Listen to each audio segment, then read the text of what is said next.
तर कणकवलीमधल्या या युतीच्या चर्चेवरून शिवसेना ठाकरे पक्षाचे माजी आमदार वैभव नाईकांनी नारायण राणेंना टोला लगावलाय।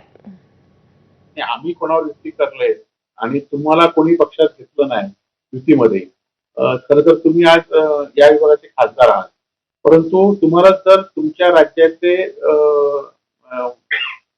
प्रदेशाध्यक्ष आहेत तेच तुम्हाला न विचारता जर विशाल परब, राजेश तेली यांना वेगळ्या पक्षात घेतलं तर तुम्ही तुमच्या म्हणण्याला किंवा तुमच्या शब्दाला आता राज्याच्या राजकारणामध्ये किंमत राहिली नाही आणि त्यामुळे तुम्ही आता उगाच 2 जिल्ह्यामध्ये युती करू न करू ह्या तुम्ही न विचार केलं बरं, कारण तुम्ही डावलून सुद्धा विशाल परबांना काल भाजपमध्ये घेतलेला आहे।